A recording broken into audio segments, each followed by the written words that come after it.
This podcast is not for whales and dolphins, it's for you because you are just like us. Scott Outpost Investigator is here, and today we have a very special guest, or cast and guest. I am your host, Softy Mage, and we got a co-host of Savadra. Hello, hello. Co-host of Thirsty Blood. Greetings, everyone. And our special guest, Average Luck Gamer. Hello, how's it going? I know that's not your normal intro, but I appreciate the enthusiasm today. The deja vu. I think I heard this before. I thought it'd be a good special intro just for you, ALG. Yeah, I liked it. I did like it. Okay. Wonderfully done. It's a nice touch. So today we're going to do Threshold Simulation, our main thoughts on the new game mode. We're going to talk about the buffs. I hear there's plenty of different buffs depending on the outcome you go towards. We're going to very lightly touch easy mode, and then we'll go into hard mode. Our thoughts on both these formats, or both the modes. And then we'll talk about scoring, rewards, and an extra little special if you're struggling a little bit on this game mode. So, what do you guys think of this Threshold Simulation? You want to start, ALG? I like it. I like it a lot. Yeah, I remember the first time I played it, stream, and I was kind of impressed as to how much I enjoyed it and how long it went on. Because I think ZZZ has had... Yeah, I mean, ZZZ's not without a few problems, and I think it's had a problem for a little while where, you know, I feel like I hop on, I play for 20 minutes, and I turn it off. And then that's it, and I don't really think about it anymore. So I think having Threshold Simulation, something that's a little bit more long form, has actually been like very nice to play. It was a really good, fun couple of hours of content, which was really good. And then if you want to go back and like get different endings, different bosses and stuff, then I think there's a bit of flexibility to do that in the hard mode. Like if you want to, you know, push your score up, or, you know, maybe if the boss at the end didn't line up for you correctly in terms of your weaknesses, not even like from a score push perspective, then you can go back and you can amend some of your choices and get a different boss. I think overall, honestly, it's a really good game mode. There's just the small problem of like it doesn't reset for a while. If it does reset, time remaining says more than 42 days. I'd love it if it was more frequent, honestly. I can get behind that idea. I also really do enjoy this game mode quite a lot. I'd say, like, a thing of my account, like, ever since I started playing, I've, like, kind of decided basically from day one and planned all of my, like, account building and, like, roster, like, pulling all of the agents around being, like, a horizontal player. And I think this game mode definitely benefits the horizontal player a lot more than the vertical player. And so I'm thriving, but I can definitely see, like, where, like, it would be a moment of strife if, you know, if you don't have as wide of a roster or as many, like, potential options, or haven't built all your A ranks and whatnot. They're good in this game, by the way. You should do that.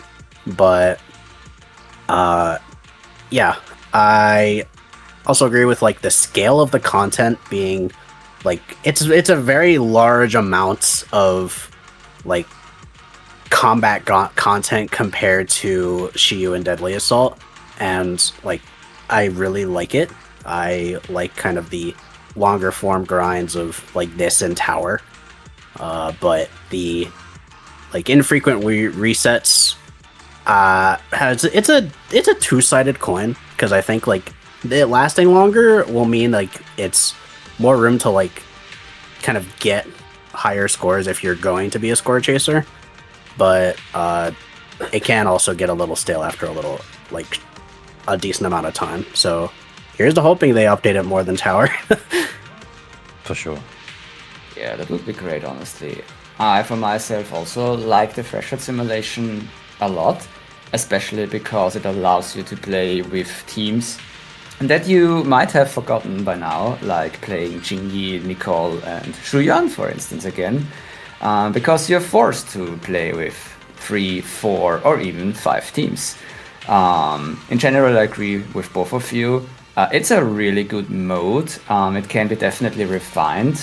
I do hope this will be like an every patch cycle thing, But here, this is like more like personally me talking, since I have a busy real life next to it. And if ZZZ offers, for instance, too much content, then I might be a little bit too stressed out. But other than that, for now, it is pretty fine. Yeah, I think in its current state, though, yeah, just to jump in there, like, yeah, it doesn't reset super regularly, and it means you've got a couple of hours of content to like get stuck into. True, no, like this, it is fine. Like if it would be a reset every 2 weeks, this would be too much. I think the sweet point is between 4 or 6 weeks. This might be actually really perfect. I can imagine it for every patch, but maybe this would be too stretched, especially since the last 2 weeks of CCC in general are usually lower on content. So maybe this would be fitting to play the threshold simulation. But yeah, that's actually my first impression of the game mode. I like it a lot, honestly, and it brings a little story as well with Fairy. And we miss Fairy after all, after TV mode got crashed. Very good. Yeah, what do you think, Softy? So I have my likes and dislikes. My likes is that it is a little more, it has good end game to the sweaty players or the people who have been there for at least as long as I have since the beginning. We have the roster after pulling on so many on so many characters that yes, I think it's great for those kind of people. But I'm gonna say that I'm wondering about those vertical infestors, or for those people who are just starting and they want to actually get all the rewards for this event. So that is my only concern really for this event. And I also, one last thing I don't like is the elements on the last mode, or even just in hard mode. Battle 3 and Battle in the last node are very much like all of them have the same ether weakness, and that's sort of like why is everything so ether weak when we only have just a couple ether characters. Is that like on the final node? On the final node. On the final node, there's 3 ether weakness bosses. One of them is ether and fire, but other than that, it's all ether. And then it does change depending on your decisions, though, right? Oh, it does. So you can get different outcomes in a different final node boss depending on the decisions you make in the threshold simulation. So you can. That's what I mentioned earlier on. So you can go back and you can change some of the decisions that you made, and then rerun the final node with different weaknesses and stuff, depending on the makeup of your teams.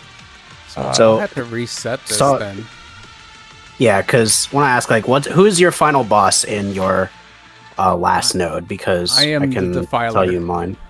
So you're on the Defiler, and you have like 2 or 3 ether weaknesses in your lineup.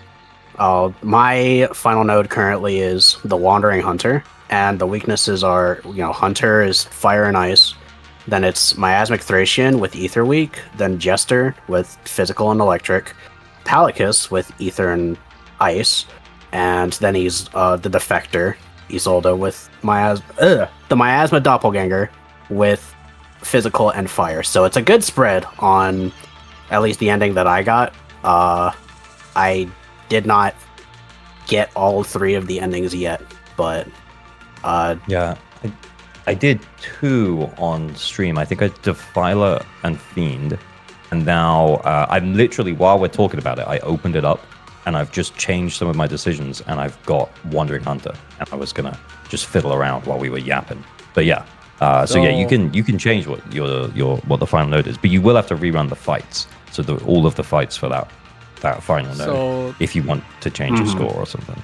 What I want to say is that the UI then makes that a little bit confusing, because I know that was one of the complaints that I think one of our other cohorts said, that how to get like different endings, and I only did one of the endings then, I guess, and I need to do all 4 of them from the looks of it. There should be 4 different endings you can choose from. I think there's 3.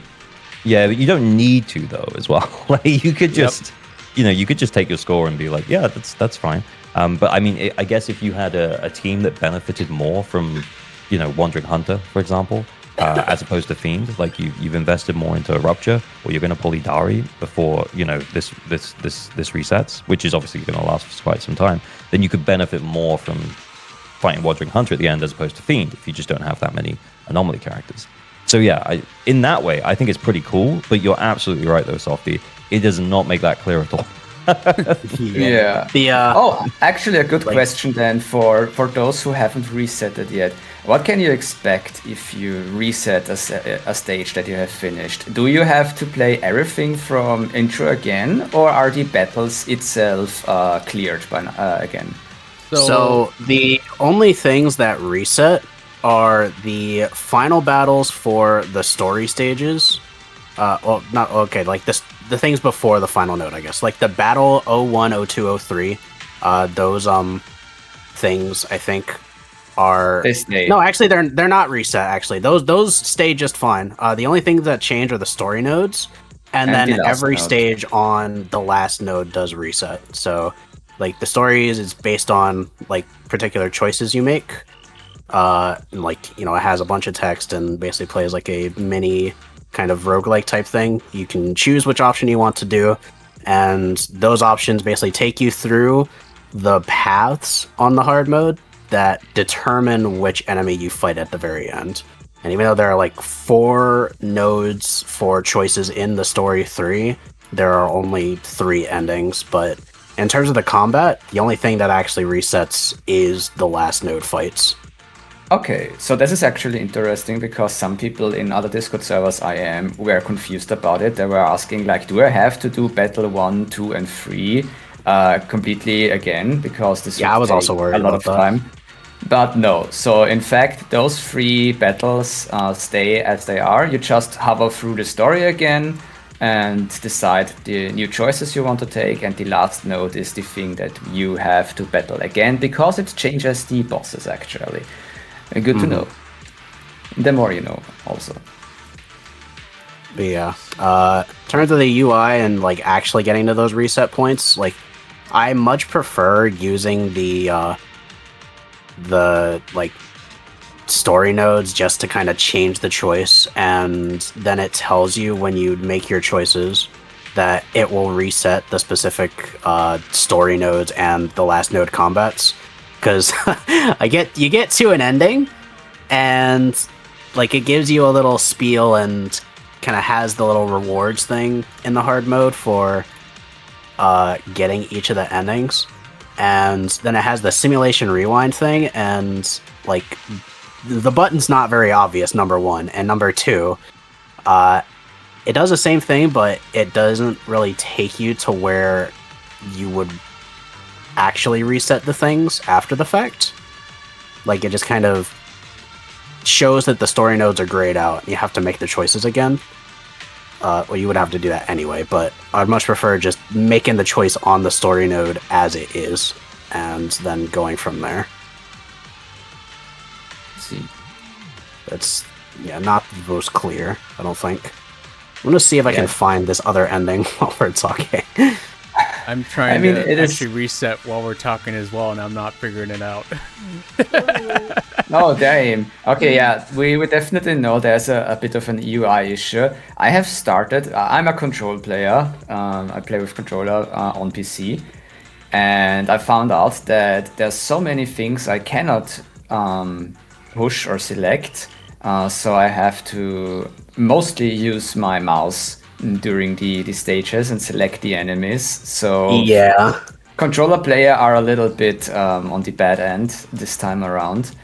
Yeah, I don't know how that works on console, but yeah, I found the same thing. I was like, how do I click on that? And then I ended up just grabbing my my mouse as opposed it's to trying to way click on easier. You suddenly can select the enemy, check his element weakness and general weakness, class weakness, instead of going out and search the battle itself again. You just click on the enemy and then pop up, and there it is, the info sheet.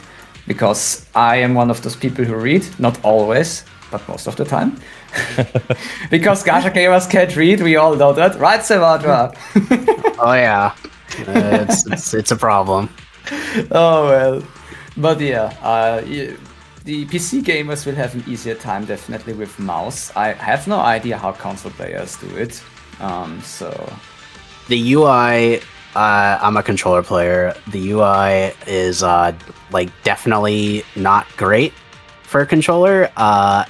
Because it forces you to, like, when you go into selecting a stage. So if I go into like the last node and am choosing it for the first time, I'm gonna look at the stages. I choose like 4-1, for example, and it like shows me what the fight is gonna do, puts me on the buff. I'm gonna do the buff like immediately, like look at the buffs or whatever. Then I go to the agent list, and it shows every stage. It shows my agents.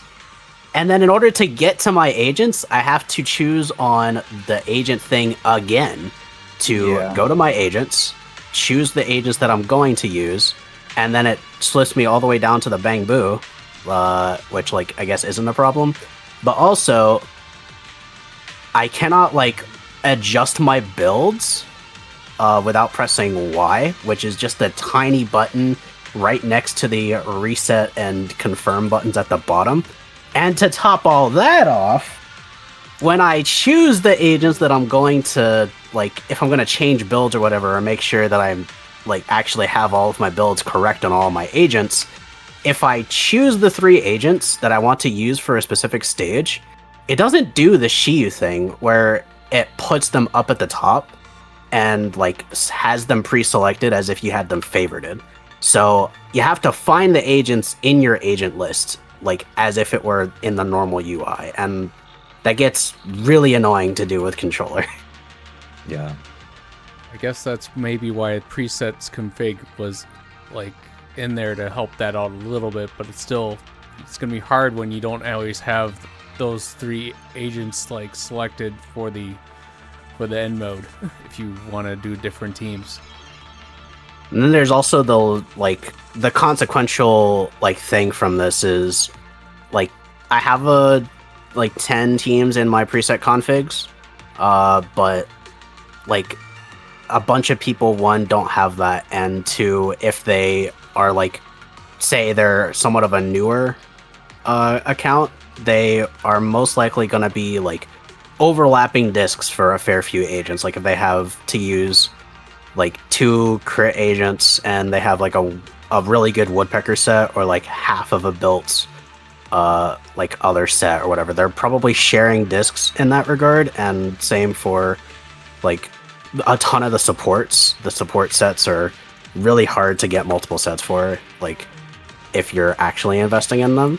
So having to adjust the builds, what I just end up doing is waiting until I go into the fight and making sure my builds are correct. And if I don't, or if they aren't, then I just kind of pop out and adjust them very quickly. But it's still the same process of like having to menu all of that just to see if my agents are gonna be correct, or if I'm like doing it ahead of time. It takes me like 10 minutes to adjust builds before doing all of the stages at once, and it's definitely a play loop of all time. I'll say that much. Yeah, this is the moment where it is important again to mention we need disc loadouts. Come on, Hoyer, please do it. Yeah, really. Now, especially in those situations, like we need it so bad. Like it's for me, I found out that it was a little bit hard to select agents because sometimes I want to change builds or rechange anything. But if you want to change something, you have to delete the agents. You can't just switch them out. No, you have to delete them from the roster and then put the new agents again. So you cannot even switch them if you like. Okay, I have Pulcra, and on the right side is my Corrin. But actually, Corrin needs to be on the left side. I have to deselect Corrin and the left side agent to actually switch everything. So yeah, it's a little bit annoying. But yeah, I hope they improve it on the next version. Fill out the service, guys. We need it. Yep. I'm gonna definitely fill out my survey about Threshold because it's the UI was terrible.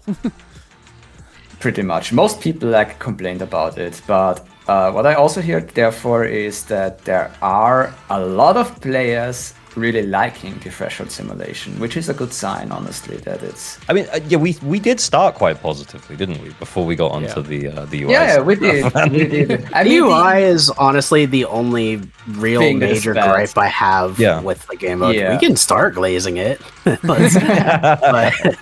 No, we yeah, can like glaze the it all, UI but- is definitely the big thing with it. It's a nice touch, like it just needs a little touch up.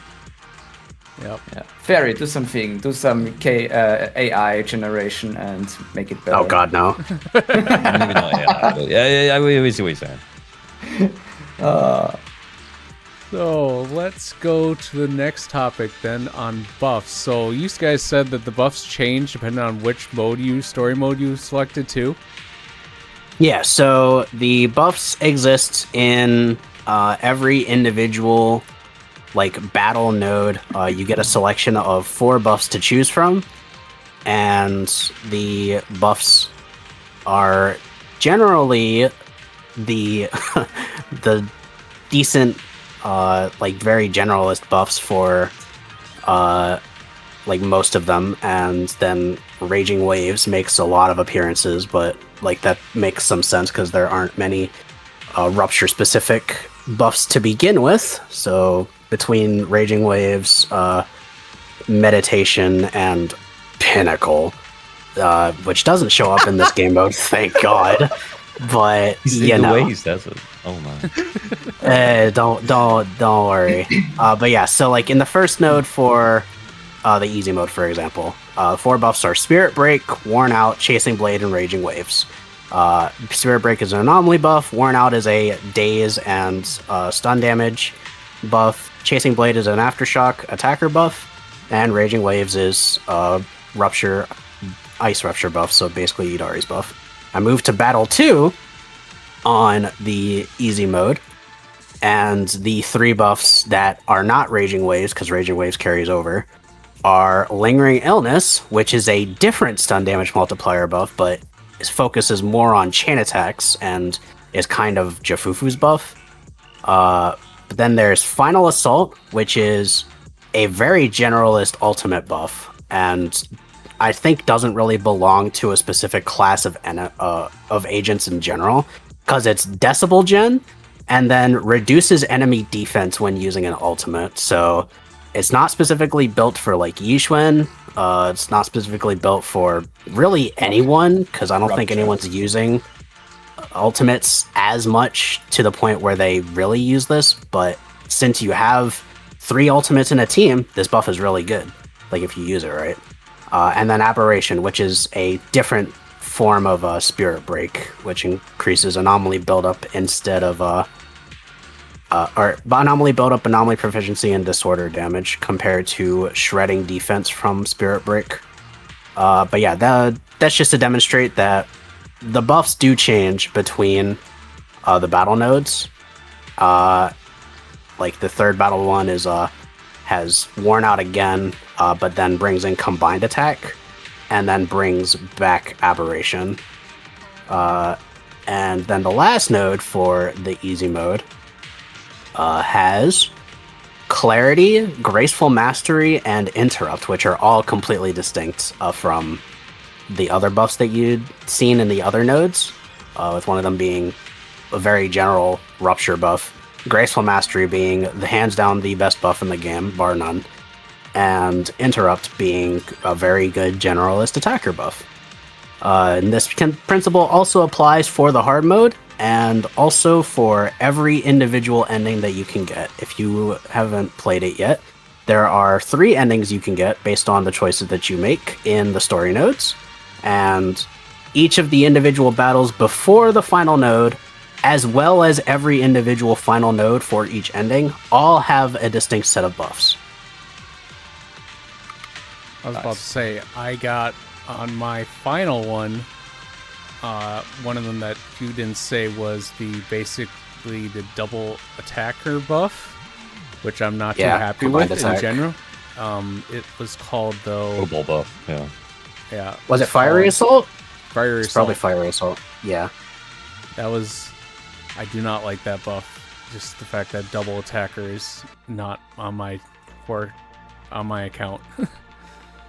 The thing is, like, that's somewhat alleviated with the easy mode. We can, like, dive into easy mode specifics here as well, because, like, while those buffs exist, and, like, I agree, sets a kind of bad precedent in terms of what is to come, there are trial agents that you can use in the early modes, or in the easy modes, so, they're not an expansive set of trial agents, but you can choose the trial agents in the easy mode.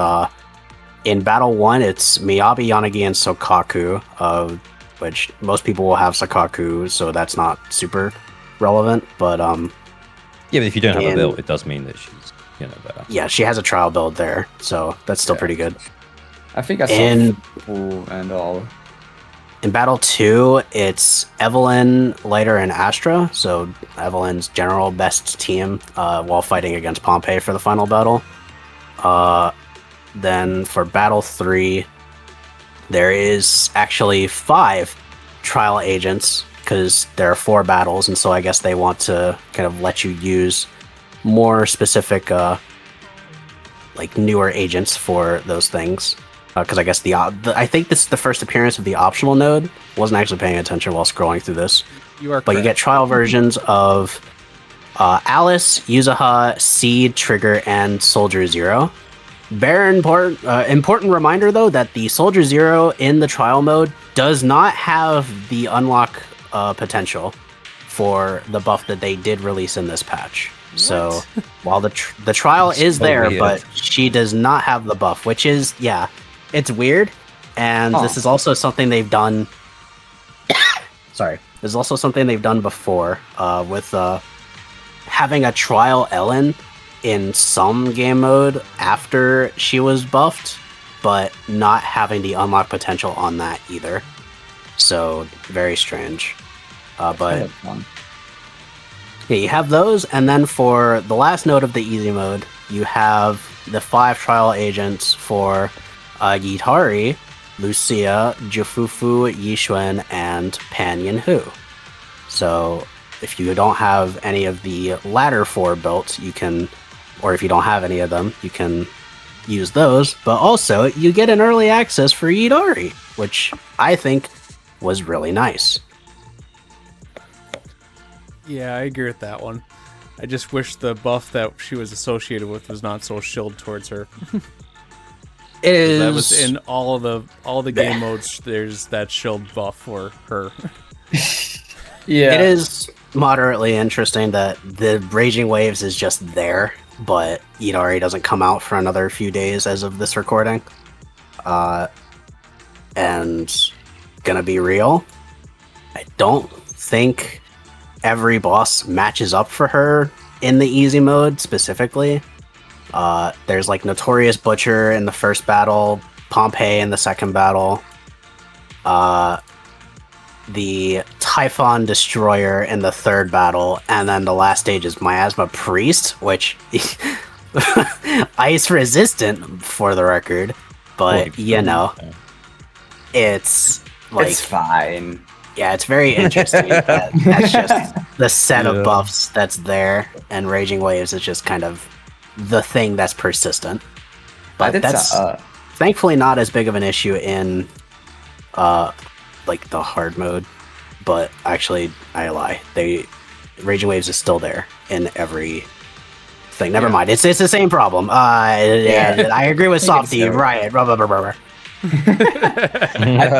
I actually did a funny on the easy final node. On one hand, I just found out I literally used every single different buff, so all 4 are different from the teams. And the last node is the only one where I wanted to try Yixuan because I don't have her. So I was like, okay, let's try Lucia, Yixuan, and Jingyi. Apart from skill issue, I got 109,000 points, which is I'm glad honestly about that. So, but yeah, so using the trial people is quite fun, honestly. And of course, I tried Hitari, but only on the optional one with 2 stunners. It actually works with 2 stunners, but I will have to try it out later when I have her, how it feels to play with 2 stunners when she is out. Yeah. Fufu is a good 2-stunner comp. Is the Indeed. second stunner. That's for sure. So I myself did not use any of the trial characters. I just wanted to use all my own characters because I'm used to them in that particular way in their builds. So that is why I think I might have struggled and not gotten the 100,000 that you got, Thirsty. I only got 85,000 for my score.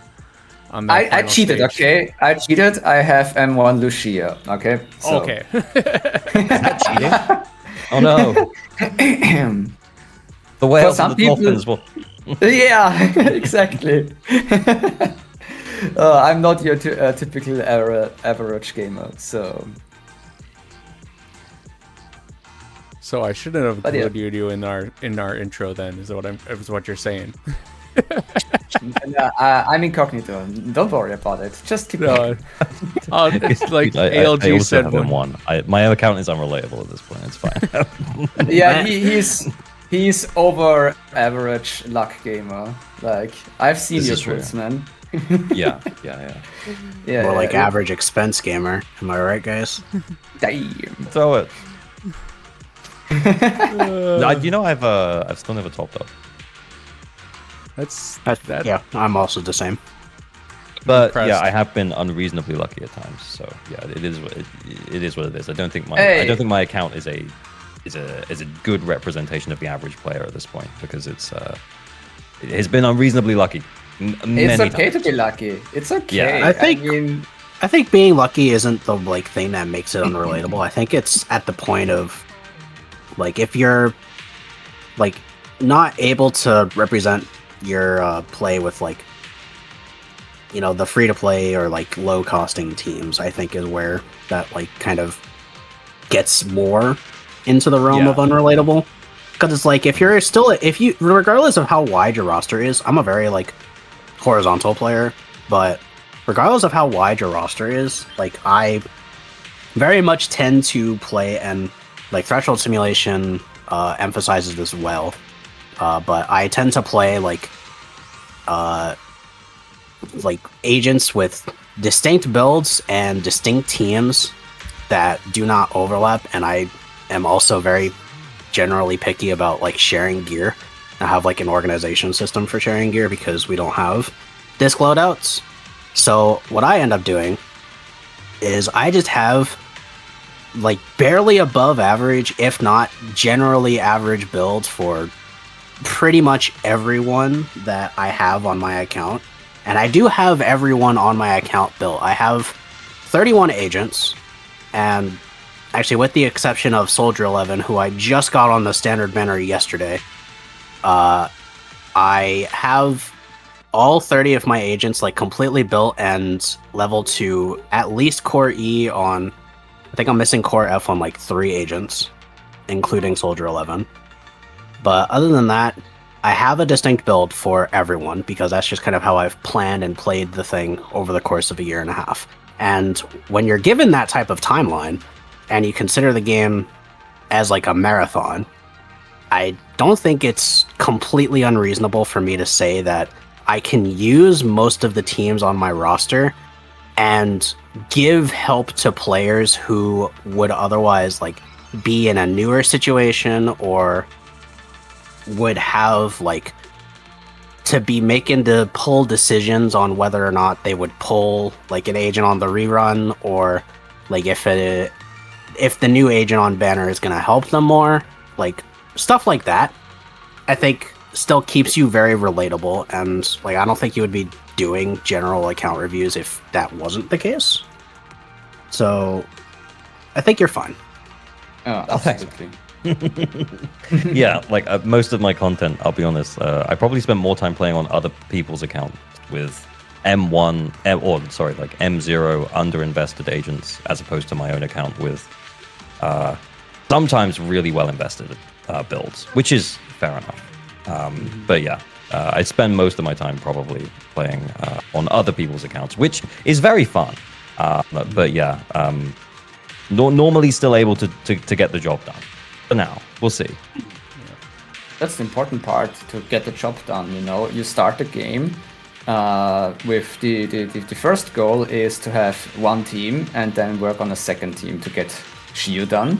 The next goal is to get 3 teams for DA, or let's say 2 good teams that can 3-star DA, and you work yourself up. And with each new agent you summon, your account will improve. But there's one thing: if you're free to play, then you have to consider that ZZZ is definitely a marathon.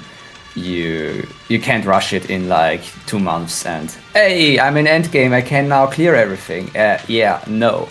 Most of us here play for a long time. I'm a day 3 player, and apart from me wailing a little bit, I grow with patience as well. I don't have every agent too. I mean, apart from me being very unlucky. We don't talk about my 25% engine rate up rate, because my losing rate is 75% apparently. So yeah, we take what we get. So yeah, they patched your game to reverse the 75-25 on your account specifically. That's what happened. Man, it hurts so much every time I have to think about. Can we change the topic and continue, please? Well, this discussion does transition really nicely into like the like kind of account like status thing for most players, because it's like if you didn't know that threshold simulation, if you like read the little rules thing next to the difficulty selection, or like if you go to the event thing in the little like events tab, it says that you need to reach Internet level 55 to unlock it. And for putting that into perspective, for like someone who would start the game like basically right now, the XP gain in the game is much better than it was in 1.0. I will give it that much. Like, you still run into the like XP crunch thing where like you're getting like 20 or 30 levels within the first week of playing the game, and then after that it takes you a really long time to get up to like Internet 40 and like even further Internet 50, where you like have access to all of the end game like viable stuff, like all of the highest reward tiers on all of the stuff like routine cleanup, notorious hunt, the HIA center, and expert challenge. And really is the point, like Internet 50 is the first real point where you should be worrying about your builds. Like, if you're playing the game, like how, at least this is how I played it. I like focused a lot of my early playing on just figuring out what I wanted to play, having fun with the game, and learning the mechanics. And this was also a different landscape of the game back then, because it was not very hard. I think it's generally agreed on that, like, 1.4 was sort of a turning point, and it's only been getting harder since then. Like, 2.0 was very much a thing everybody was worried about, because Rupture and Miasma were new mechanics, scary mechanics, things people weren't really familiar with. If you're looking at the game from a mechanics view, I didn't really have anything to worry about, but that's besides the point. All that to say, though, I believe the point between getting to like Internet 30 within like the first 2 or 3 weeks of playing the game, and then getting to Internet 50 or so when I cleared Shiyu for the first time, was a time span of like 4 or 5 months. And I am an everyday player. I use my stamina. I never overcapped, maybe like lost 1 day's worth of stamina total. Like, I'm a very active player, and it's took me that long. For most players who are not playing that much, it's going to take even longer. And in that time span, you're going to have the choice to be able to pull like 3 or 4 patches worth of characters. And we now have reruns to consider, where we didn't have to consider that in the beginning of the game. But the available cast to newer players is, in my opinion, much greater because of that. And so I think having the requirement for the game mode at level 55 is a very good thing because of how much investment there is required for it. Like, even if it's not high vertical investment, there is a good amount of horizontal investment required, needing at minimum 4 teams and then an optional 5th team. That's like 15 at most distinct agents. You can definitely do some shenanigans with duo clearing and like kind of getting away with that, but it is a dynamic that is not been very thought of up to this point, I don't think. What do y'all think about that? I agree mostly, but I think if we're thinking about like when the game started up to like this point now, when new players come in, we should be mindful that I don't think they're going to be able to rush and get to Internet level 55 by any means, but their Internet level is likely going to be substantially higher than like a day one player, because the day one player, when they finished the story, they only had that season 1 content. Since then, we've had, there's been like story patches every patch, right? So 1.1, 1.2, 1.3, so on and so forth. And then you get additional like internet leveling for that stuff. So I think it makes sense for it to be internet level 55 to kind of prevent the idea of players coming in and trying to clear that as like their first thing that they try and clear. They can look at that as kind of like that's something that I'll get to when I get to, and I think that that's definitely the case, as you pointed out, Seb. But I do think that they might end up actually being around, if a new player starts right now and they've got all of that story content, I think they might end up being very high 40s, potentially 50, by the time they just finish the story. And then that's probably going to put them in a pretty solid position to also have a lot of polychrome. Because I think that's also what people need to remember when new players join the game, and there's only like a couple of characters that are available at that time. Like it feels like they might feel like I'm projecting a little bit there, but they might feel a little bit like pressured to pull, and they're also going to be sat on an absolute metric fuck ton of polychrome. Sorry, yeah, I'm sorry, I swore. That's okay. That's okay. They're also going to be sitting on like an absolute load of polychrome, because I've had people come in my chats before and be like, oh hey, like what do I do with all this polychrome? And they're like, oh, I'm sitting on like 50k plus right now after finishing the story. And it's like, yeah, wow. It's almost kind of like, yeah, how not Mora, but like Denny's, it builds up so much when you're going through the story and you're playing the game naturally, and then you start building agents, and all of a sudden it just disappears. And I think that's the same kind of mindset that they try and give the new players as well, is they give them all of this polychrome, and then they pull the hot new agent, like Seed, and then like 2 patches later they look back and be like, god damn, I wish I hadn't pulled Seed. Same way that we might look back at characters that we built and been like, god damn, I wish I hadn't built Pan. Is there any character you regret building? Because on my side, for instance, I don't really, because I mean, it's probably gameplay-wise. I'm not really a meta-focused player. I just choose characters I like. But I have a feeling, which maybe comes from you and your experience with other people. Some people feel forced to, and are scared, not getting the meta characters. Maybe because they're scared of not clearing the endgame content, or maybe that they choose a weak character. But I mean, what I can say is every character in the game, for now, is still able to clear with the right investment. And this is the key point, it's investment. For some agents, you have to invest a little bit more time, disk resources, and other stuff to make them work properly.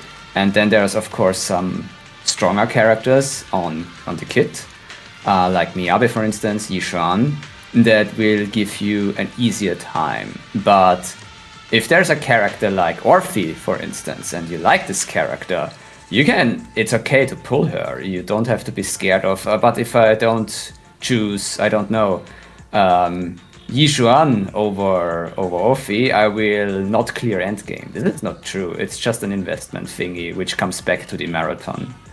Go. No, I completely agree with where you're coming from, but yeah, again, remember, like that new player might be sat on like a mountain of polychrome, and they might think, Yeah, oh, this is yeah. easy. I'll just pull Orphe. I don't even really like her that much, but she'll make it easy for me, right? She's the new agent, and then they build it, they play her, they build her, they realize, oh, I don't actually even need to play her. Oh, okay, that's a bit weird. I don't really like her design that much either, and then they might look back and be like, oh, yeah, why did I even do that?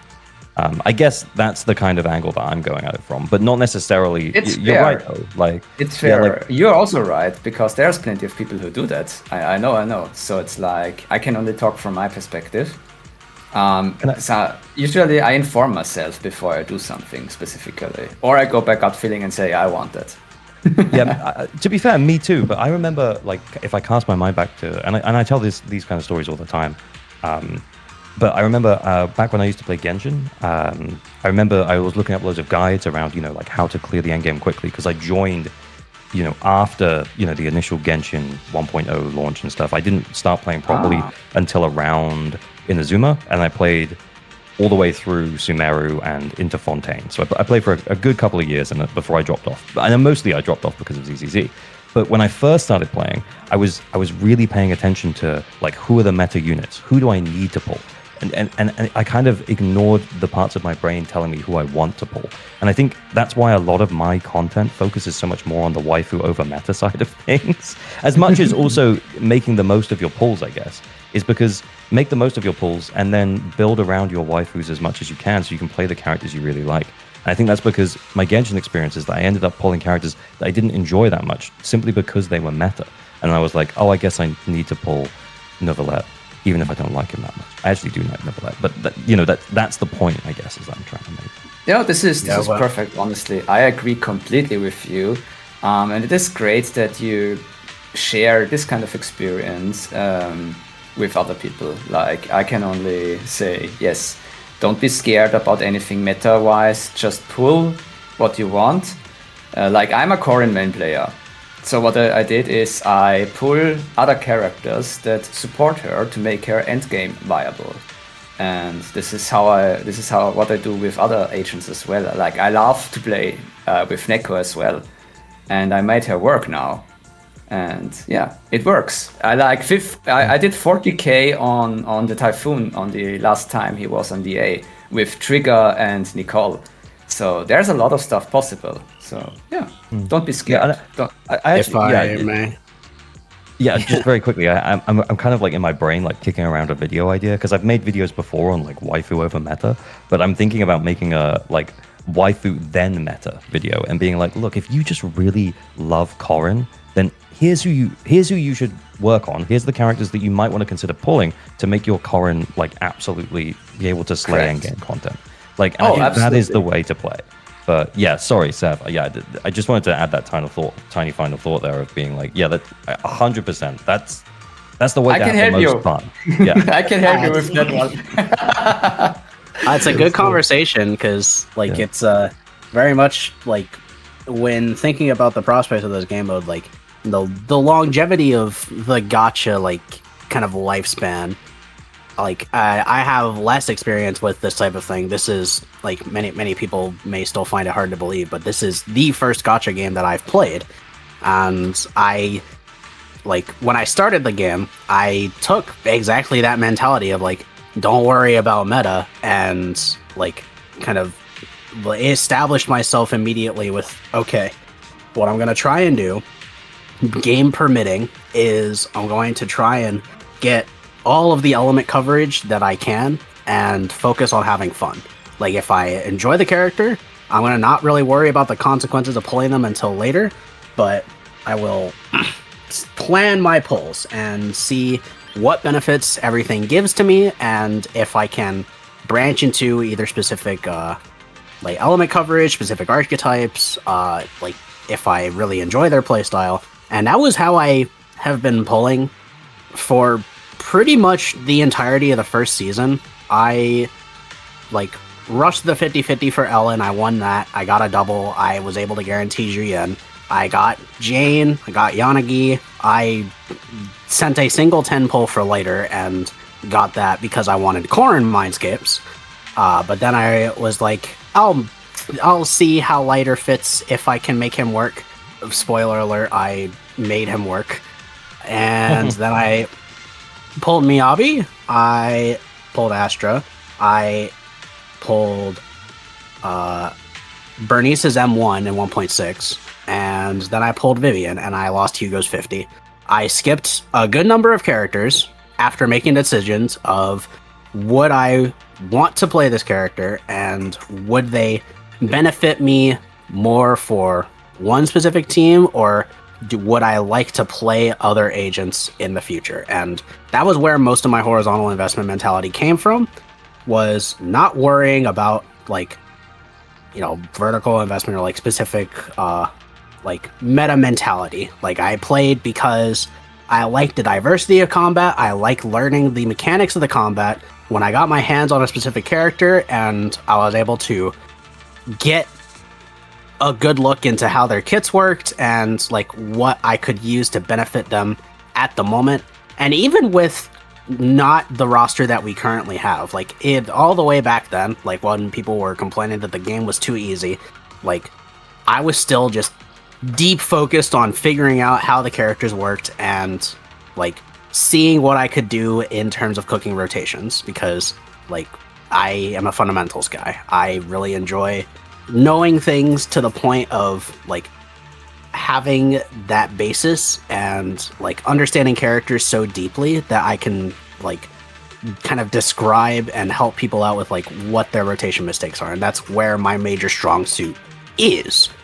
And if I hadn't like gone with that and I honed in on like a specific one or two characters, you're right. I would have felt more pressure to pull like Miyabi, for example. I pulled Miyabi kind of because I got swept up in the hype of like, you know, the most anticipated character in the game, bar none. The Void Hunter. Sorry, yeah. I did pull because of that, but I also was like, all right, we'll see how the game pans out. What I'm going to do is I'm not going to pull her signature engine, and I'm going to keep her at level 40 for the entirety of the rest of the season until I want to play her more. What ended up happening was I could clear the end game just fine without her. I didn't end up using her in my first DA benchmark video, where I used 18 agents, basically a like proof of concept for threshold simulation. I used 18 agents to try and clear Deadly Assault as much as I could, and like I don't know if you remember that, but I did talk about it in your server a fair bit because I was like active in your server at that time, ALG. I remember. Yeah. I lurk there sometimes. Yeah, like I was doing all that stuff and all that to really say like, if I like worried more about it, then like that would have influenced how I changed the things that I like pulled on or like made decisions for, and like I would have had regretful pulls. Like if I looked at Caesar and was like, I don't like how this character plays, but like everyone is talking about how she's gonna be the greatest agent for Battle Tower, and like I was like, all right, let's test that. And I tested it, and I didn't pull Caesar, and I am much better off for it. And I do like Caesar's character, let's be completely clear. I like her character. I do not like how she plays on an on-field basis, and that was my decision for skipping. And I make those decisions every patch, every character. I skipped Sanby and Trigger, not because I didn't like playing them specifically, but because I didn't find them beneficial when I already had Yanagi and Haramasa for the scope of covering my agents. And then I did the same thing for like Seed and Orpheus. And like I also skipped Yixuan. And that's all to say, going back to Threshold Simulation specifically, like these are the long-term decisions that I think players should be making when in the like focus of this game mode is the long-term planning, the pull planning, the figuring out how to cover your bases as best as you can before like super hyper focusing on one team, or if you want to focus on one specific team, figuring out what you can pull to emphasize and make your favorite team stronger, but you do not have to play into any specific meta by any stretch of the imagination. End rant. That was a good one. Though. That's a good way of putting it. Yeah. Like you're absolutely right. Like horizontal investment, typically is going to trump vertical investment any day of the week because it's going to give you more flexibility to flex into different things. And also, if we think about the changing landscape as we're heading into this, like with things becoming a lot more rupture focused, or at least like from a buff perspective, everything is more biased, like for recent characters. Not vertically investing into engines and, like mindscapes for characters is going to mean that you have more pools to just spread out your investment further increasing your ability to cover different types, as you pointed out, Seth. It is types, but it's also like the agent typing now as well, because we're getting bosses that are designed around rupture mechanics with higher defense. We're getting bosses designed around, anti-anomalies, so you don't want to run anomalies into that, so you want to make sure you have a good attack team as well. So the horizontal investment is very much paying dividends at this point for people who have probably been on the more lower investment side, to be honest, because normally on the lower investment side, players do tend to value that more. Honestly, there's a part of me, sorry, I'm tangenting a little bit again. There's a part of me that thinks that the recency bias for like shilling is probably pissing off whales and dolphins more than it pisses off low-end players, like low investment players, because it kind of invalidates previous investment, if you know what I'm saying. Like, let's say you had like an M6 Ellen or an M6, or even an M6 Miyabi nowadays. You're probably not killing with, with none of the bosses lining up for it. Yeah, and there are like other particulars with that as well, with like stuff like the anti-anomaly, like is like there's a difference in enemies like Priest and Defiler with stuff like, there's the build-up res, which applies for every anomaly, but then there's the Defiler that has the like lower anomaly damage, which is distinct from lower disorder damage, and so agents like Alice and Yanagi still do very much better than I feel like they were intending for them to do on that boss. But like there's the other particulars, like the buffs in combined attack and like the 1 and 2 like attackers clauses thing, or Pinnacle with Ether Veil and Raging Waves with Ether Veil.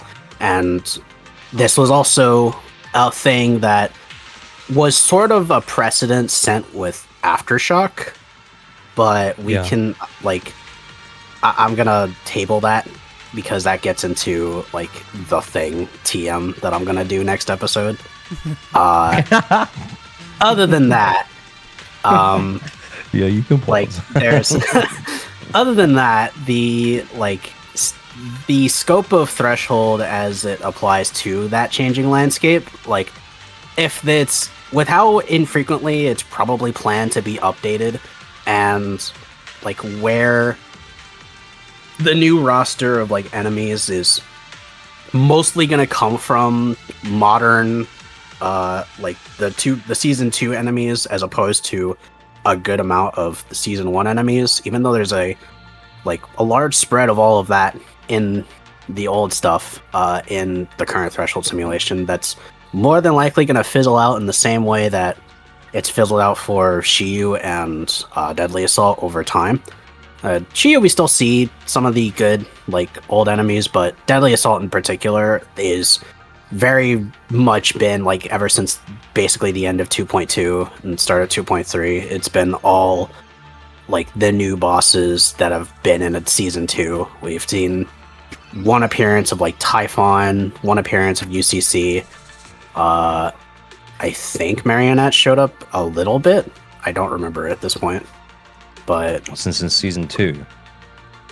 But yeah, and we're gonna be seeing Typhon again next Deadly Assault season, and it's they're fizzling out the old enemies. The last time we saw regular Pompeii or regular Butcher and that type of stuff, it's definitely moving on, and it's going to lean into more of what ALG said with all the newer enemies, and that most likely will also be the case for Threshold. And like I can see that being a gripe for like invalidating older investment, but also I feel that the current roster, like as a general whole, is able to adapt in a way that they'll be fine. And fine here, in my strict definition, means that they are at least able to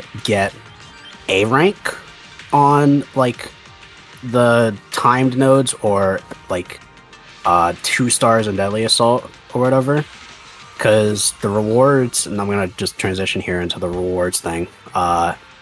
There's most of the rewards for like getting B's and A's. There are some rewards for getting S rank in the hard mode things, but the primary thing is just clearing the required stages.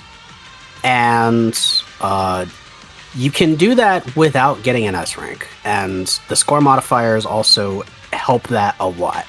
Like, you do not need to do a whole lot at all in order to get the clear in Threshold Simulation. It's possibly even less than getting the clear in Deadly Assault if you were to just to get 1,000 damage score and 5,000 performance points. But we can talk about that. Yeah, I do think I do agree that the rewards are relatively easy to obtain, and I think you mentioned it earlier. Like, there is potential that you could do some like 2 character shenanigans pretty easily, and just take a couple of A's potentially on the final node. I don't think what do you actually need to get in order to get the rewards? Does anyone know? So I did the math. To get A's and B's only, you'd get 400 polygrams for all the hard mode ending. And then for if you were to do S rank, you get an extra 200. So a total of 600 polygrams is for everything in the hard mode. Yeah. Okay. But yeah, just but one full difference at the end between A ranking and S ranking. Yeah, the point difference here in the at least in the early. Let me check if it's also in the final battle real quick. Just while you're checking that, I do think that it's only the Okay. final stage as well that you have to worry about your ranking. So you can kind of throw subpar teams as long as you can clear the required stages, right? As long as you can clear the required stages in Threshold Simulation, you can throw subpar teams at that content, and then you can keep your good team that hopefully benefits from some kind of weakness or something against the boss, you know, the final stage. And then you can still get those polychrome rewards as long as you S rank it. So, So it might be easier than DA to get all of the polychrome, I guess is what I'm saying. Yeah, and the optional fight is only surviving and not dying. It's explicitly, which means you don't have a time rush. So you can basically come with Caesar and anything, whatever, and just survive. No agents die, and you get an S rank on the optional one. So it's not like too hard on your account. You basically just need 4 teams in the end, and the optional one you can do some funny shenanigans, and that's it. Yeah. I mean, you So could just for chuck the- a couple of characters in there with HP and defense discs just to survive, basically, and you still get the you still get a small bonus if you do it. Ben, yeah. Seth, and Caesar, let's go. True. So for the requirements of getting the S ranks on the final battles, given the maximum score multipliers that you can get, which are 2.3 in the Battle 1 and Battle 2, and then 2.8 in the Battle 3 and Battle 4, the S rank score requirement is 40k for the 2.3 caps, and the 50k points for the 2.8 caps. And doing the math to scale those down, 40,000 points, would that be, I would guess, is that divided by 2 points? No, it's not divided by 2.3, right? No, it's not. But to scale that down back to like what it would be relative to Deadly Assault, actually I think it is divided by 2.3. Math. Yeah, okay. No, actually that makes sense. Never mind.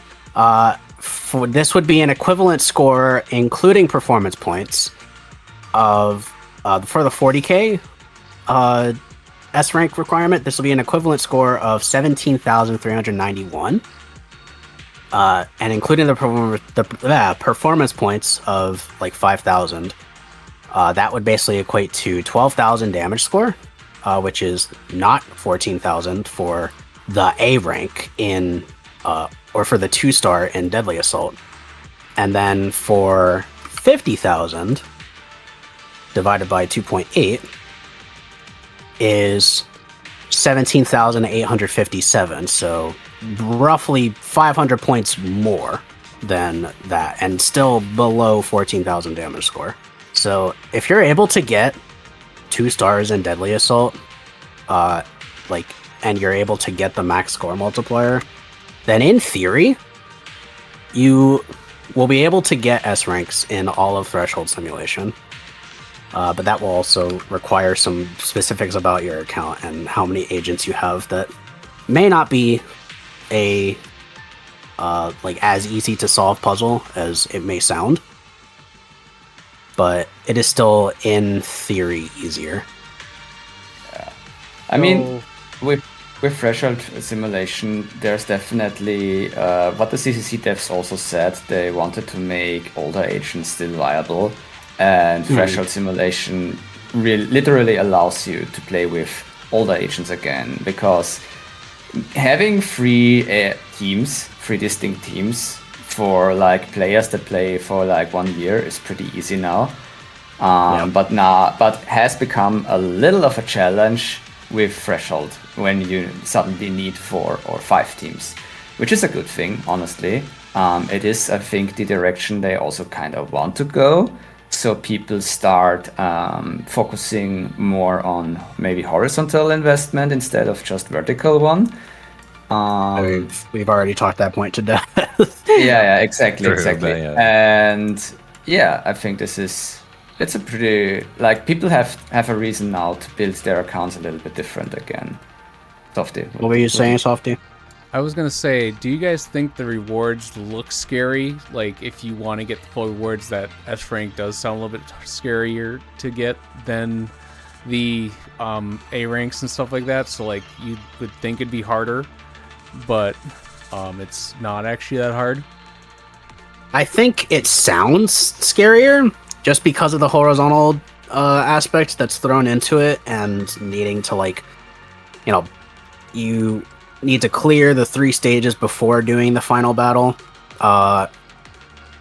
If you're like in dire straits and like basically forced to spread your roster out to the point where you're not using 3 agents per team, it's possible, but I think takes more kind of not like investment in terms of like in-game stuff, but more like commitment to learning what the gameplay is like in order to actually achieve that. And that very much depends on whether the player themselves would want to like get more involved in the game.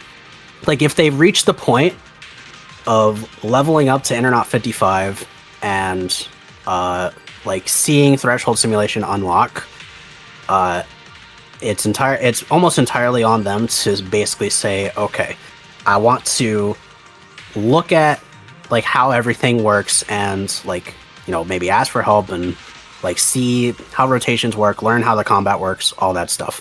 But that, in like most people's minds, I think, who are like generally casual players, does seem a lot scarier. But like, this may also just be kind of me framing it in the wrong way, but that's how I see it, and I personally really like that. I want to say that after you guys explained the scoring and just explained how much it would be to get the rewards, I feel like it makes it a lot easier it sounds a lot easier to get the rewards than initially what you would look at for the rewards. It sounded scarier before you guys before you even explained it, Savadra. So I think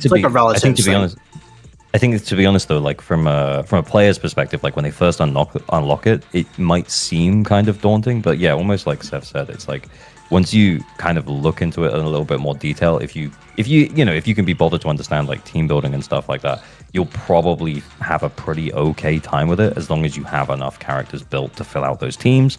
And even if you don't, I think I would argue for most of the fights, even on the final node, except for the actual, the last node, the final node, they don't even feel quite like Shiyu 7 fights, They're more like Shiyu 5, Shiyu 6 kind of difficulty. So I think a lot of times you can maybe get away with 2 characters to clear to get the A's there, and then take because you only need to clear them, right? And then you get the polychrome from getting the S on the final stage. So you keep your best team for the final stage.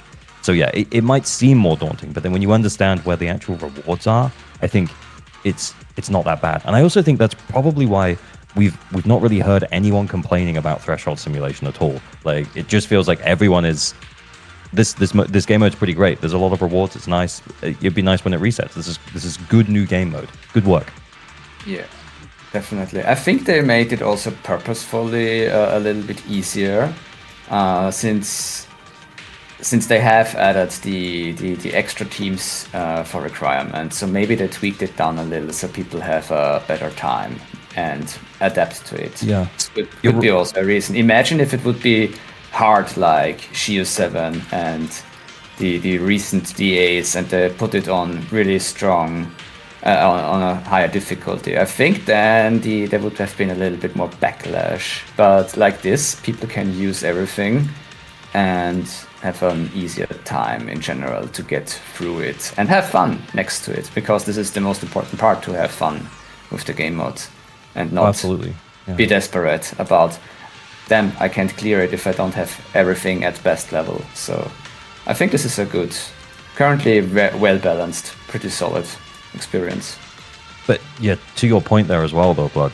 If what they decide to do is they decided to balance this one down a little bit, because this is the first time we've had the expectation to have 4 teams, and they're kind of lowering the barrier a little bit to make it easier for people who weren't necessarily ready for that to still play it and have a good time. What might kind of happen when it does eventually reset is that bar might very well go up a little bit, because they've kind of warned us now that we need the 4 teams. Can I be honest with you? I heavily expect they will raise the bar in the future. Yeah, I'm just trying to be nice about it, but yeah. No, I'm realistic. I'm realistic here. They will probably have the results of every single account, check it, and if everyone clears it, they will tweak it up probably to make it a challenge. You know what I mean? They have done it in every game mode, and I don't think this game mode will stay on the difficulty level we have now. I think they will raise the bar, especially with future newer agents that are dropping as well. So it's a live service game. Expect that the next time you get to this game mode, it might be a little bit harder, or maybe it will be the same because you have pulled like extra 2 new agents. So it really depends on how you play.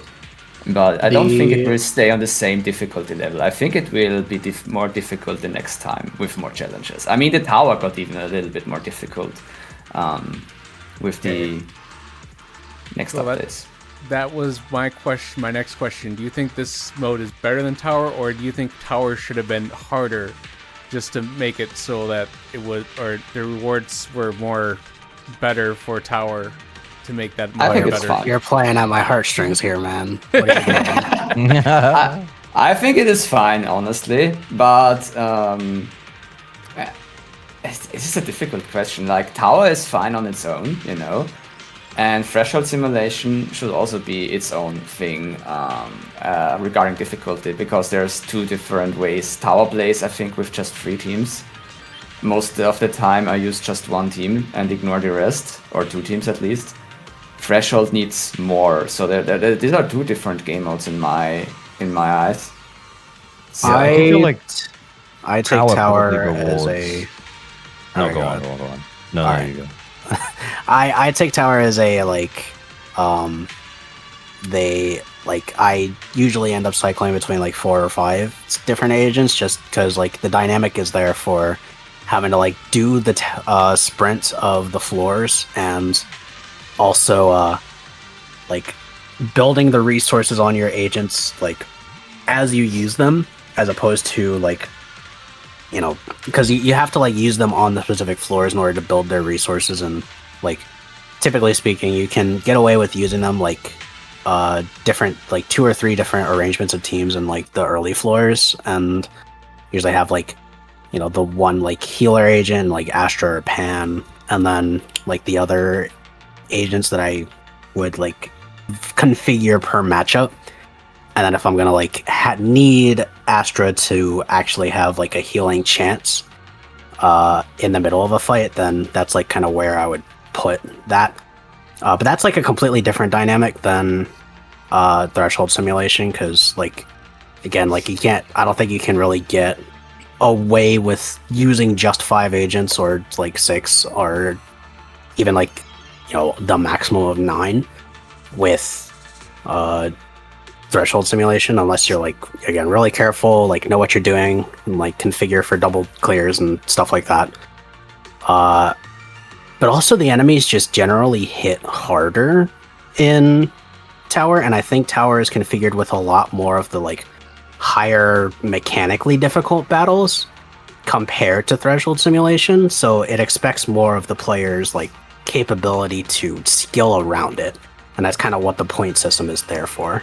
Except it can also be cheesed because Aftershock agents exist, and I hate that. But if they fix that, then I think Tower will will overall be my more preferred game mode. But I most likely will end up playing Threshold more anyway. So who's to say?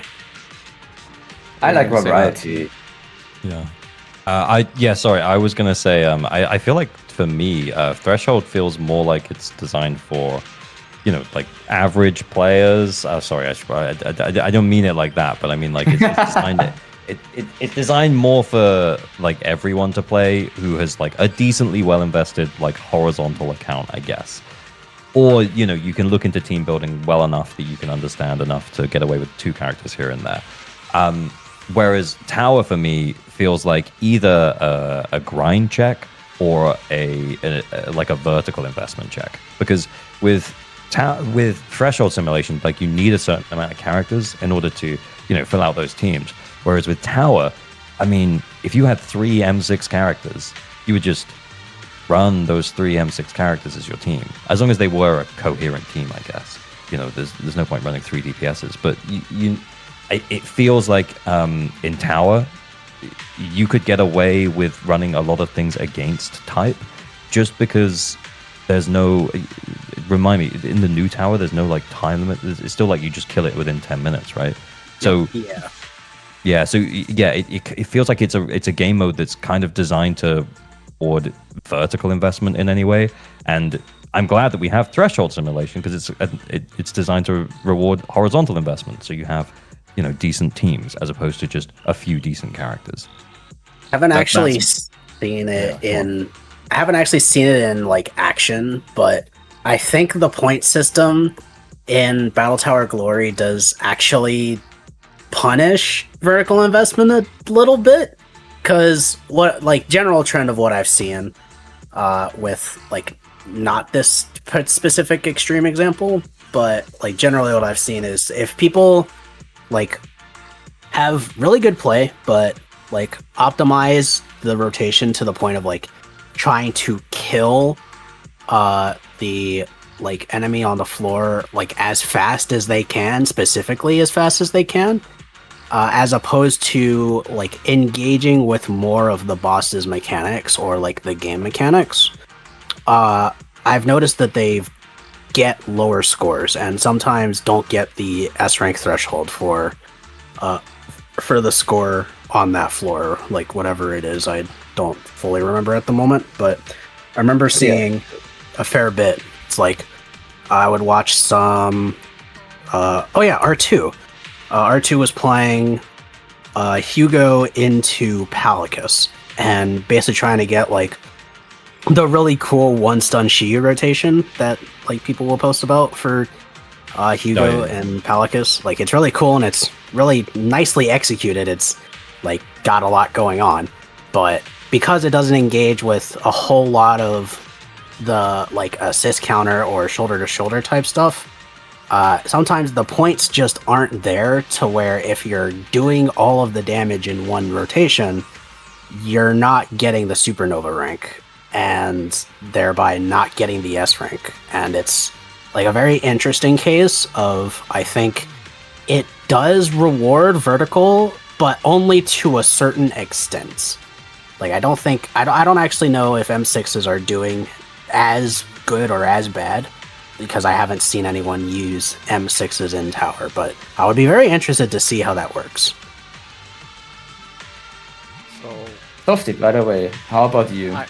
I posed the question because I was like, after playing Threshold, I would say that it made me wish Tower was a little bit more, like, the rewards were a little more higher, because up to level 15 for the rewards on Tower was actually pretty easy compared to Threshold to get all the rewards on here. So I hope that with Threshold they actually make Tower the next time they go around a little bit more, like, the more rewarding to get higher than level 15. Getting it like in the first go around, I think they had it like level 25 was the first go around that the rewards cut off. So I wish they'd go back to that 25 level or even to 50. But we'll see what they do with the rewards on the next road for Tower, and then also for Threshold, if they're going to continue it like they are for right now. Yeah. I would like if they had a couple more, like, maybe thicker rewards in Tower, just kind of overall. But in terms of, like, the early rewards, I think going up to at least floor 20 for, like, Polychrome isn't too much more to ask. And if they maybe gave a little more, that would be a nice treat. But I think, generally speaking, the reward comparison, like, Threshold doesn't have a whole lot. Like, when you get the first, like, ending that you get, you're pretty much good for all of the Polychrome in the game, or in the game mode. I do not know off the top of my head if this is a larger sum total than the 15 floors for Tower, but you also get, you know, the badges and the tuning calibrator for unlocking all 3 endings. That's pretty cool. Whereas for Tower, you would get that extra incentive from going up to like floor 50 or something. And that's like that is modestly more difficult in terms of extra rewards. But if that was scaled down a little bit, then perhaps it would be the equivalent. I'm not sure. I'm okay with either one. It's easy access definitely for accounts that aren't highly invested, so I think it is fine. But I do agree, like, having the tower on like the first 20-25 floors, having a small polychrome reward at the end would be a pretty nice gift. Gives you more incentive to go higher.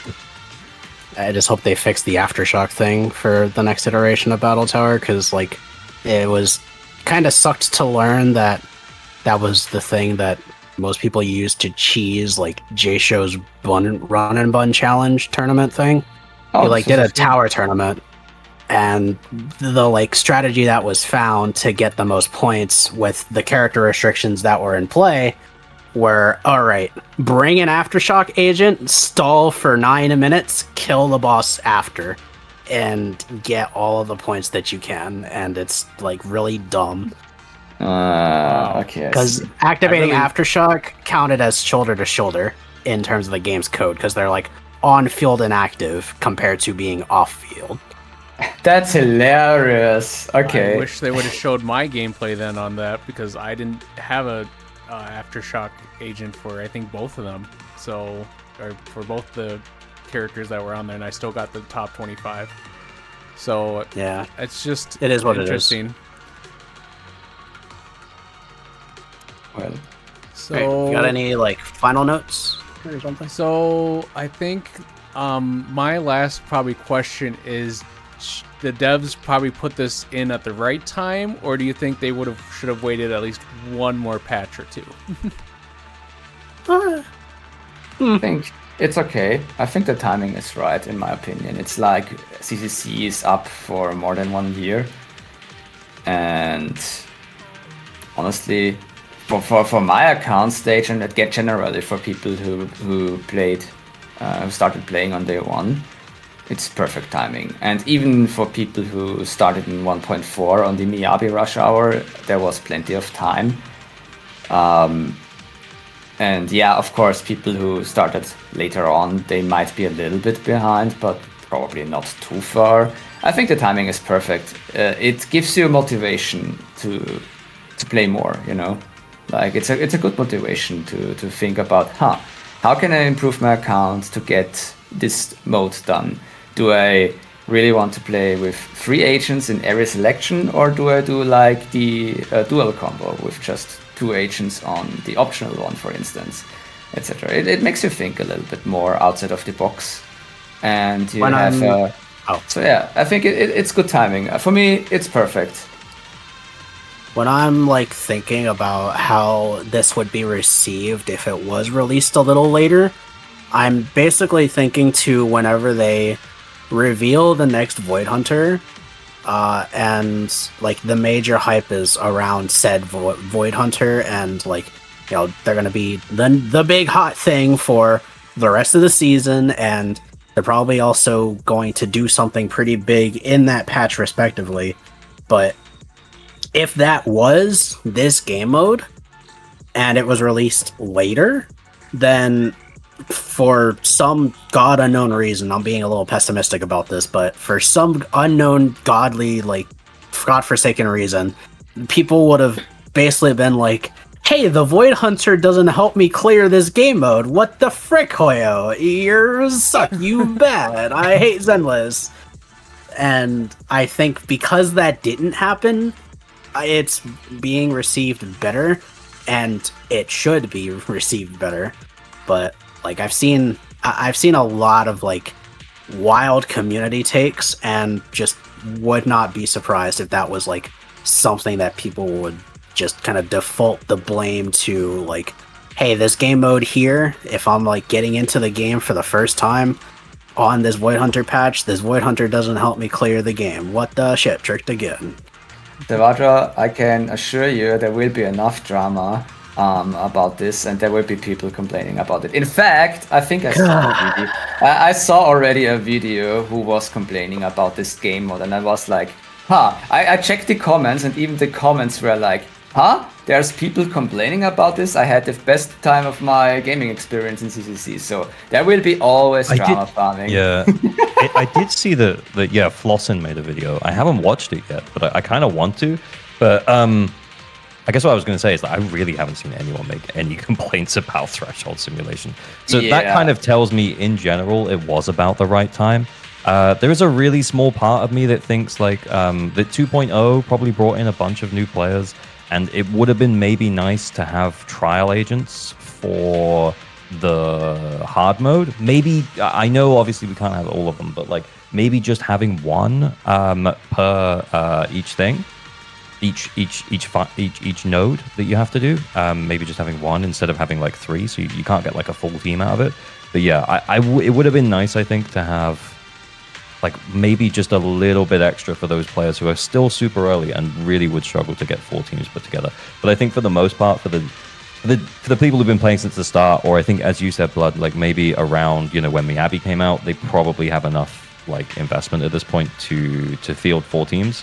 So it's gonna be fine. But yeah, I'm like, I think it's about I think the fact that the player base overall is like super positive about it kind of says enough. Is that like, it was the right time to introduce it.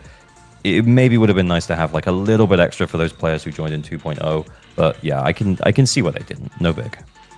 Literally, while we were talking about this, one of the like content creators who is like a very infrequent uploader, but is someone I watched a very long time ago for the very like super old like withered domain like 100% guides, and he's like someone who does like those types of guides for like Hollow Zero, Lost Void. While we were talking about this very topic, he uploaded, and his name, or the name of the video, is Simulation of Peak. Threshold Simulation Guide and Review. So, shoutouts to Hyoka Fua. My goat has returned. I'm gonna have to listen to that too. But after listening to you guys talk about Threshold and like you guys' praise of it, and also like you guys believe you have the teams, I believe it is probably the right time that it was. When I originally made this outline and had this question in there, I actually really thought that maybe another patch or two that it should have been released after.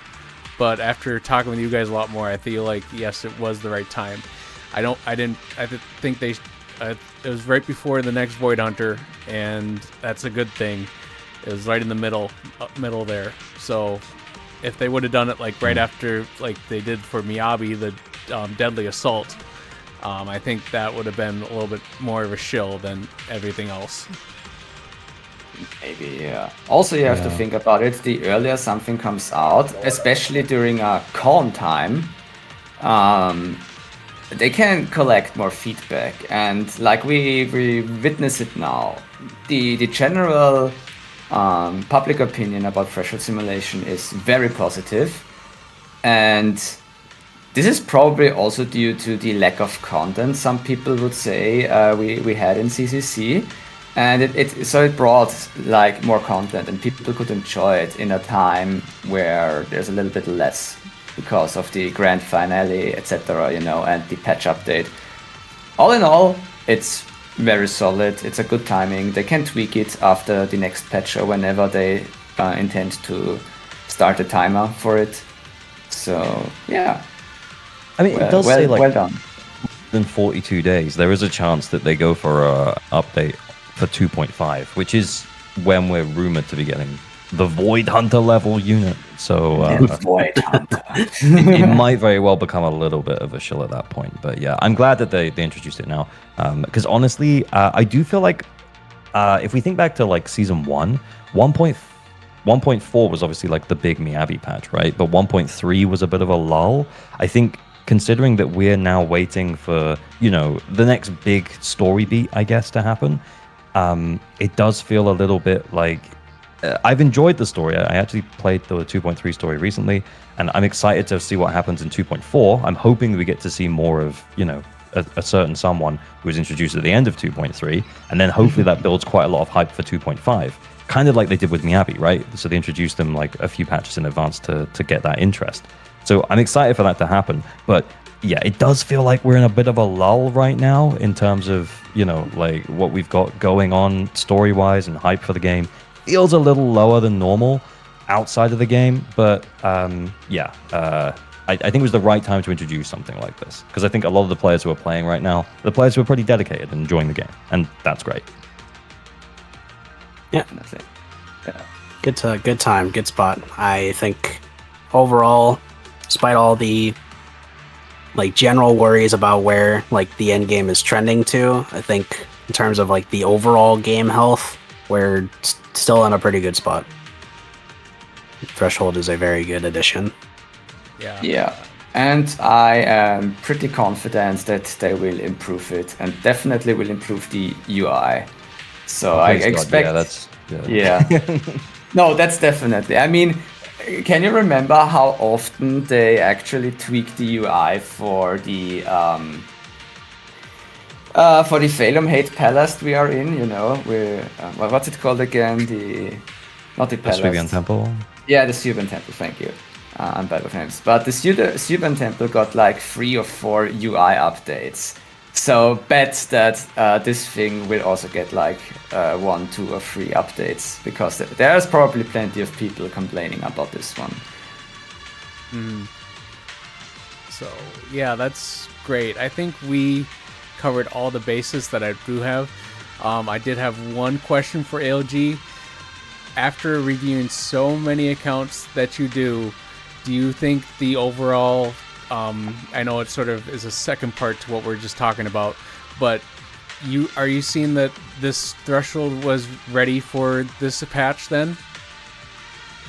I think so, yeah. I think it was probably the right time to introduce it because I think the players who are newer, it's kind of like I said earlier, like players who started in 2.0 are almost definitely not going to be ready. But the other big moments that probably would have drawn in a lot of players that would have stuck around since then are going to be like 1.0 and 1.4. And then you get players who are more casual who kind of drop in and drop out.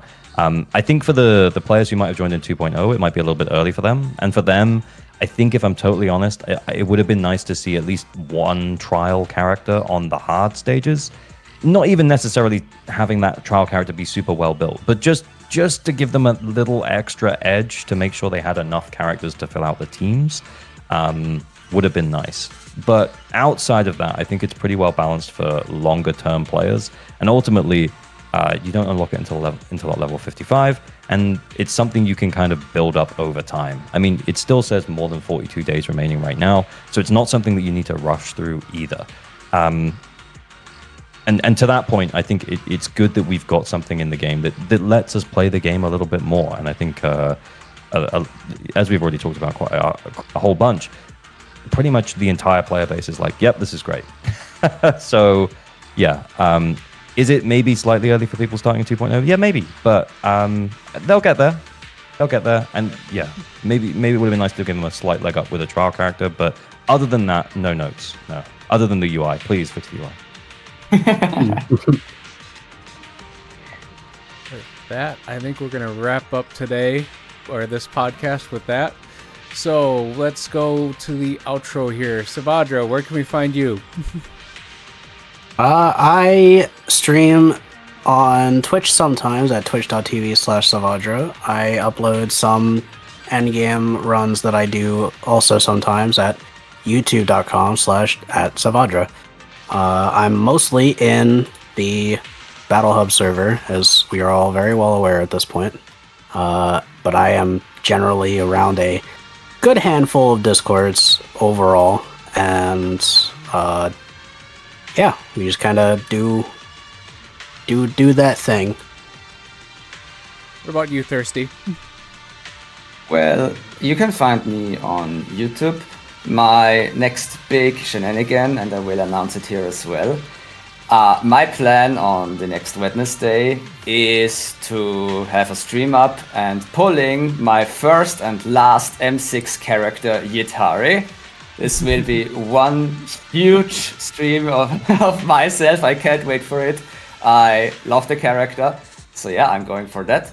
Other than that, you can find me in the Battle Hub Discord server and in a few other Discord servers as well. I'm mainly here for the people that like endgame challenges, like Savadra, Softy, etc. We have currently also a Deadly Assault challenge up, where we have to play with 2 agents per stage. And yeah, this is basically all I'm doing on my YouTube channel as well. So random videos, doing some shenanigans, having fun, of course. And yeah, Softy, where can we find you? I myself am on YouTube as a DA runner. I do something special, as in like just make it look cool and funny. And you can probably find me on a lot of Discord servers because I'm lurking a lot around them. So if you at me somewhere on a Discord server, you'll more likely find me.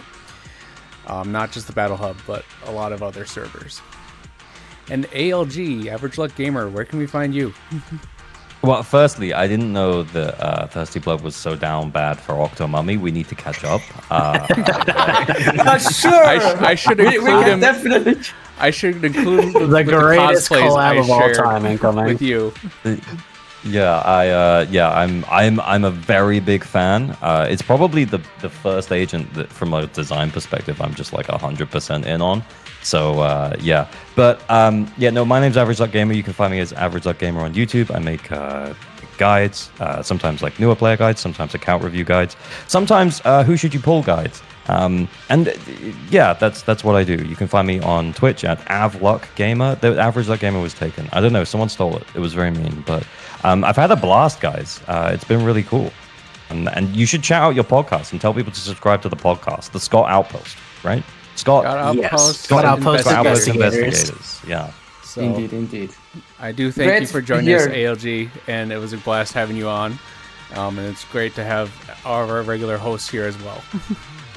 07. Oh yeah, it was very, very nice to have you. Very, very good talk. I felt my throat get a little dry from how much I talked, but I really liked talking about this. This was That fun. is No, it was good, it was Savandra good. for you. Yeah. Had a great time. Thanks. Indeed. Yeah, no, Alright. it was great to have you also, ALG. All right. Well, everybody, you have a good one. Take it easy. Yeah. Bye. Bye-bye.